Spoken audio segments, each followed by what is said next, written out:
Summer 1971. A Soviet research vessel called the Lev Berg cuts through the turquoise waters of the Aral Sea. On deck, a young scientist peers through binoculars toward the southern horizon. There, shimmering in the heat, sits a low, sandy island. It appears on no civilian chart. It carries no name she recognizes. She has been told nothing about what happens there. For 23 years, on that island, Soviet military scientists have been detonating canisters of weaponized plague, anthrax, and smallpox into open air. They strap monkeys to metal poles and measure how quickly the clouds kill them. The wind on the Aral Sea shifts direction without warning. On this day, it shifts toward the Lev Berg. The young scientist does not feel anything unusual. No smell, no visible cloud. Nothing to suggest that an invisible particle, small enough to pass through the weave of cotton fabric, has just entered her lungs. Within days, she will develop a fever no doctor in the Soviet Union is prepared to explain. Within weeks, 3 people in the nearest city will be dead. Vozrozhdeniya Island sits roughly in the center of the Aral Sea, which in 1971 is still the 4th largest lake on Earth. The island is flat, arid, and almost featureless. Soviet military maps label it Aralsk-7. To the fishermen and cargo crews who navigate these waters, it is simply a place you do not approach. Armed patrol boats enforce a wide exclusion zone. No flights pass overhead. The island has one purpose, and it is among the most closely guarded secrets in the Soviet Union. In 1948, under direct orders from Stalin, the Soviet military begins constructing an outdoor biological weapons testing range on Vozrozhdeniya. The location is chosen for its isolation. The Aral Sea acts as a natural moat.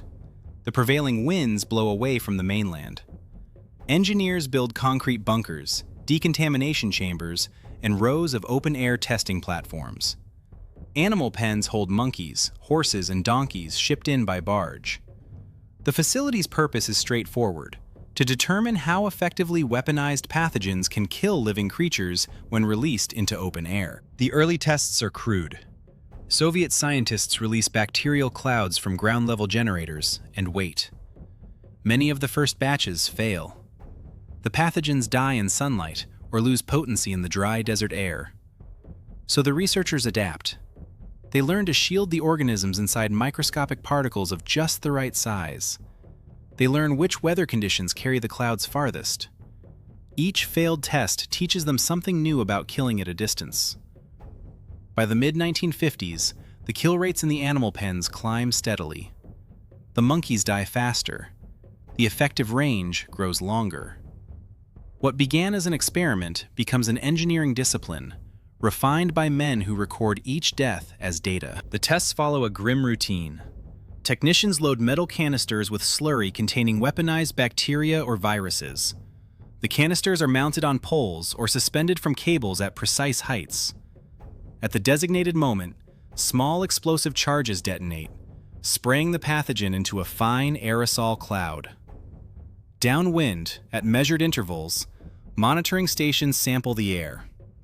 Beyond the monitors, rows of test animals wait in the open.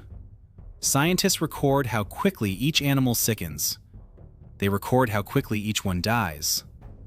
They record whether the pathogen survives transit through sunlight, heat, and humidity. Over 4 decades, the scientists of Aralsk-7 weaponize an extraordinary range of pathogens. Anthrax, because its spores survive almost anything. Plague, because it spreads between humans with terrifying speed. Tularemia, because even a handful of organisms can cause lethal infection. Brucellosis, because it incapacitates without always killing, useful for disabling an army. And smallpox, variola major, the most feared human pathogen in history. They dry it, they mill it to particles between 1 and 5 microns across, small enough to float on air, small enough to bypass the body's upper respiratory defenses and settle deep in the lungs. The scientists do not work alone. A garrison town houses hundreds of military personnel and researchers. Families live on the island.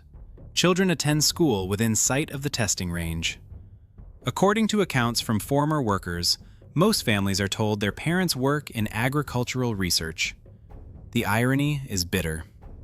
The Aral Sea that surrounds them is fed by rivers that irrigate cotton fields across Central Asia.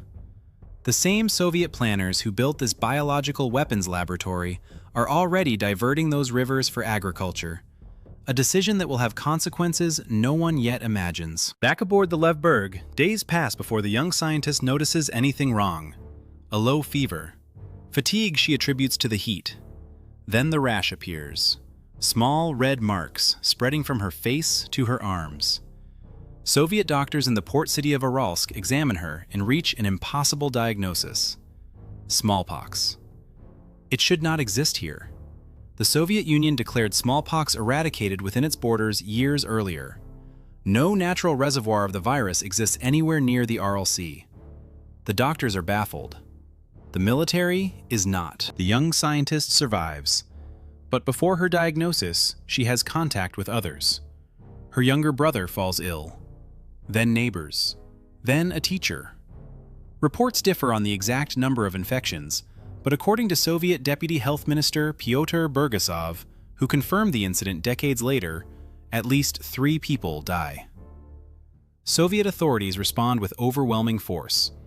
Aralsk, a city of more than 40,000 people, is placed under emergency quarantine. Vaccination teams fan out across the region. Roads are sealed. The official explanation is a routine public health measure. No mention of weaponized smallpox.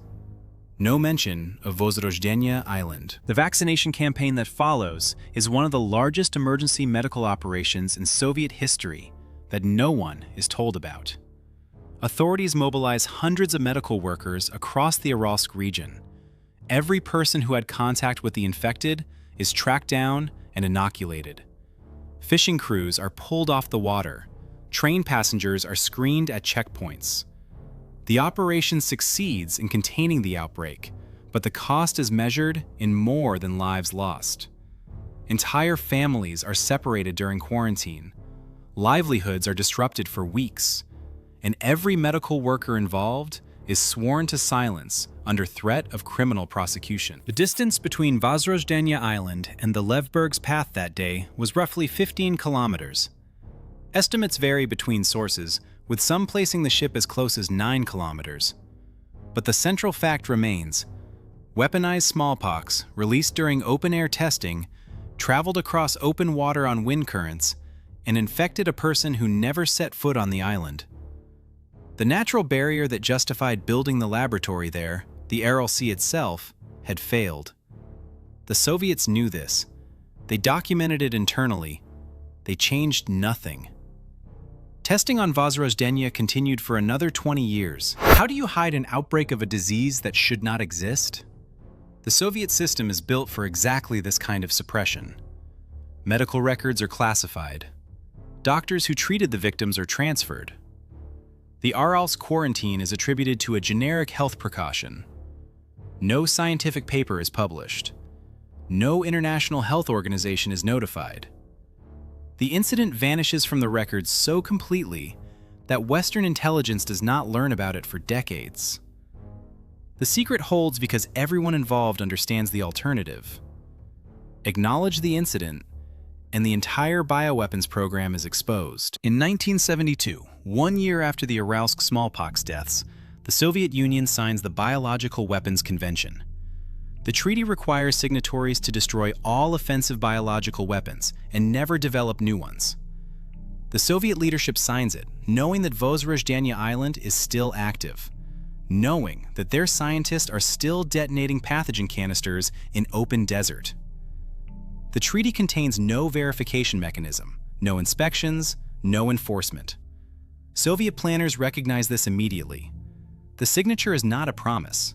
It is cover. Within a year of signing the treaty, the Soviet Union creates Biopreparat.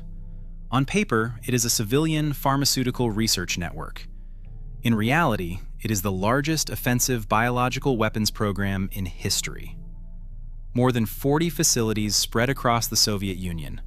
Over 30,000 employees, most of whom believe they are conducting legitimate research. The program's budget is classified at the highest level. Its organizational chart is known to fewer than a dozen people.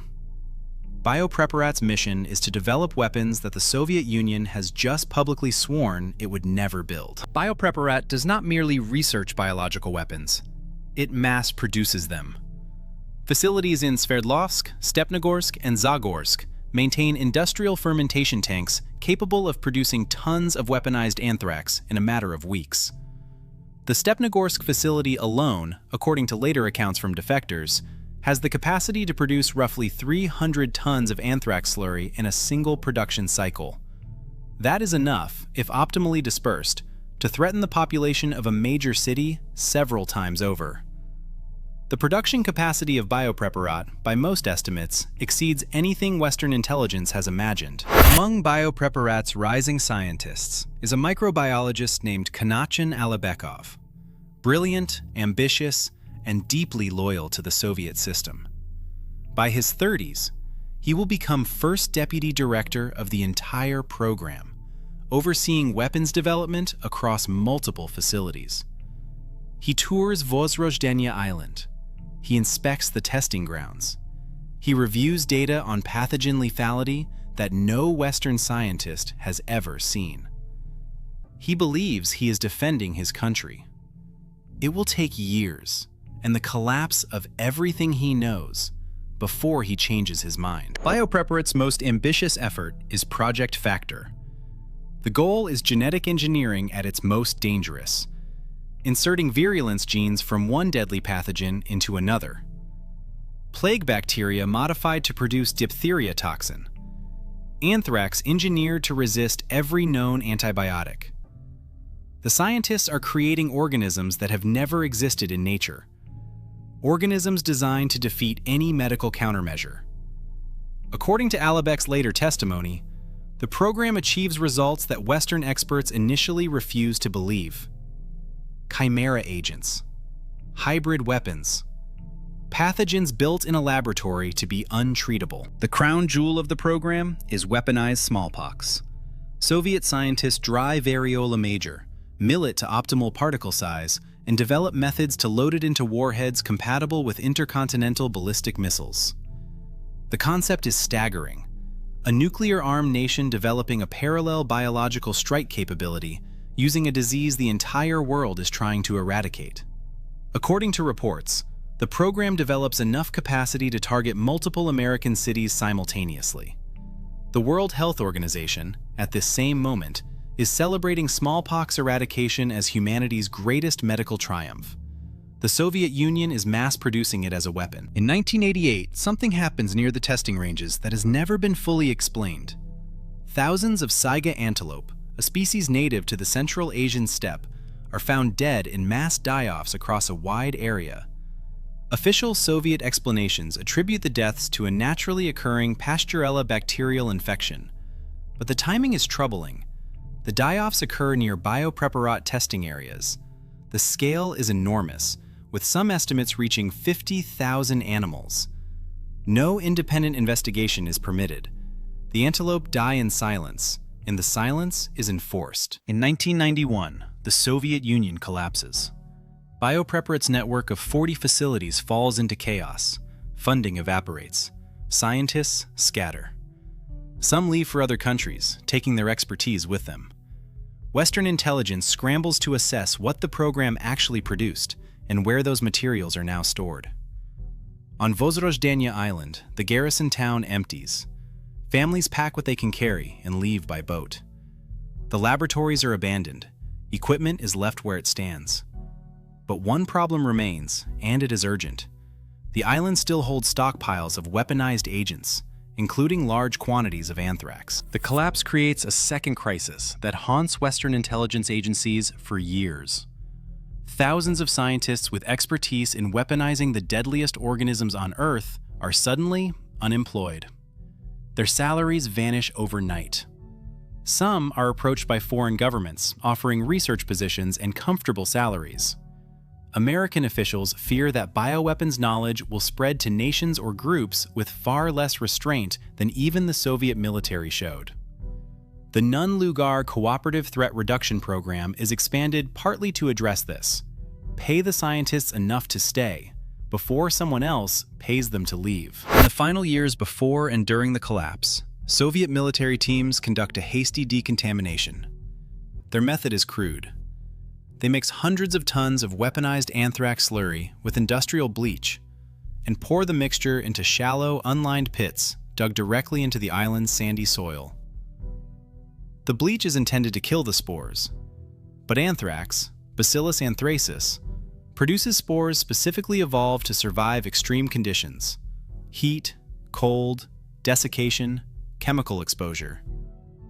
Whether bleach can neutralize spores packed in dense slurry, buried without proper containment, is a question the Soviet teams do not have time to answer. While the bioweapons program runs its course, a parallel catastrophe unfolds around it. Beginning in the 1960s, Soviet central planners divert the two great rivers feeding the Aral Sea, the Amu Darya and the Sir Darya, into cotton irrigation canals. The effect is devastating and irreversible.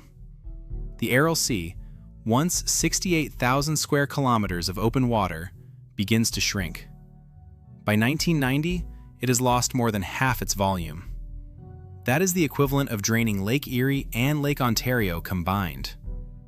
By the 2000s, satellite images from NASA show vast stretches of dry, white seabed where fishing boats once sailed. In the port town of Mainland, Uzbekistan, rusted fishing trawlers sit in open desert more than 100 kilometers from the nearest water. These ships once harvested tens of thousands of tons of fish annually from the Aral Sea. The cannery that employed most of the town has been shuttered for years. The population has fallen by more than half. Respiratory disease rates in the region are among the highest in Central Asia.